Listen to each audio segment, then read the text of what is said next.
Hi friends, my name is Akshay Kumar और आप देख रहे हैं ब्रिलियंट स्टडी क्लासेस।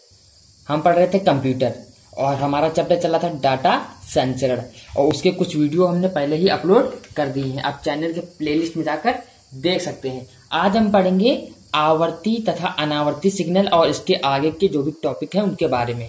तो चलिए स्टार्ट करते हैं। पहला टॉपिक है आवर्ती तथा अनावर्ती सिग्नल। पेपर में क्वेश्चन ऐसे पूछ सकता है, आवर्ती तथा अनावर्ती सिग्नल का चित्र बनाकर स्पष्ट कीजिए 2 नंबर के लिए। तो चलिए स्टार्ट करते हैं।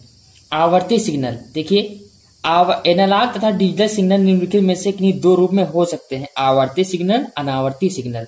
वे सिग्नल जो एक निश्चित समय के बाद पुनः अपने विस्थापन को दोहराते हैं उन्हें आवर्ती सिग्नल कहते हैं। इस पूरे विस्थापन को चक्र कहते हैं, जबकि अनावर्ती सिग्नल के चक्र समय के साथ अलग अलग होते हैं।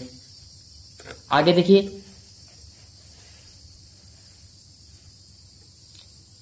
तथा उनके विस्थापन एक निश्चित क्रम में नहीं होते हैं। एनालॉग व डिजिटल सिग्नल आवर्ती तथा अनावर्ती किसी भी प्रकार के हो सकते हैं। डाटा संचरण में सामान्यतः आवर्ती तथा अनावर्ती सिग्नलों का प्रयोग किया जाता है। अब डायग्राम के माध्यम से समझ सकते हैं। ये आपका अनावर्ती सिग्नल है, ऊपर वाला आपका आवर्ती सिग्नल है। अब बढ़ते हैं अगले टॉपिक की तरफ। अगला टॉपिक है हमारा मॉड्यूलेशन। ये भी क्वेश्चन पूछा जा सकता है। देखिए कैसे, कहां से आपको लिखना है, आपको यहां से लिखना है वह यंत्र, यहां से लिखना है आपको, यहां से टिक लगा लीजिए। वह यंत्र जो एनालॉग सिग्नल को डिजिटल सिग्नल में परिवर्तित करता है उसे मॉड्यूलेटर कहते हैं। ये भी पूछ सकता है कि मॉड्यूलेटर किसे कहते हैं। आगे देखिए, तथा वह यंत्र जो डिजिटल सिग्नल को एनालॉग सिग्नल में परिवर्तित करे उसे डीमॉड्यूलेटर कहते हैं। क्या चीज? जो एनालॉग सिग्नल को डिजिटल में परिवर्तित करे उसे मॉड्यूलेटर कहते हैं, जो डिजिटल सिग्नल को एनालॉग सिग्नल में परिवर्तित करे उसे डीमॉड्यूलेटर कहते हैं। ये क्वेश्चन पूछा जा सकता है। और आगे देखिए, ये लिखना है आपको मॉडेम। इसी प्रकार का यंत्र है। मॉडेम का पूर्ण रूप मॉड्यूलेटर डीमॉड्यूलेटर होता है। ये पूछा जा सकता है कि मॉडेम का पूर्ण रूप क्या है। आगे देखिए, मॉडेम कंप्यूटर द्वारा प्राप्त डिजिटल सिग्नलों को एनालॉग सिग्नल में परिवर्तित कर देता है। यह एनालॉग सिग्नल किसी माध्यम द्वारा होते हुए किसी दूसरे मॉडेम पर पहुंच जाते हैं, जहां यह पुनः एनालॉग सिग्नल को डिजिटल सिग्नल में परिवर्तित कर देता है, जो कंप्यूटर द्वारा ग्रहण कर लिए जाते हैं। यानी मॉडेम का यूज सिग्नलों को परिवर्तित करने में किया जाता है। अब हम आगे बढ़ते हैं। आगे का टॉपिक है हमारा ट्रांसमिशन मोड।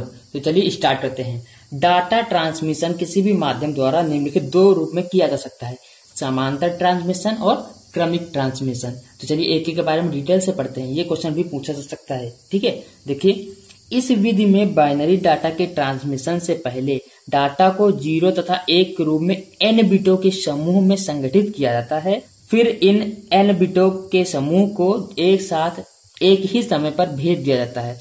डाटा ट्रांसमिशन की इस विधि को समांतर मोड कहा जाता है। आप इतना ही लिख सकते हैं कि यहाँ पर क्या होता है, डाटा को बिटों के रूप में n बिटों के समूह के रूप में व्यवस्थित किया जाता है, उसके बाद एक साथ एक ही समय पर भेज दिया जाता है। ये आप डायग्राम बना सकते हैं, समांतर ट्रांसमिशन। अब हम आगे देखते हैं क्रमिक ट्रांसमिशन।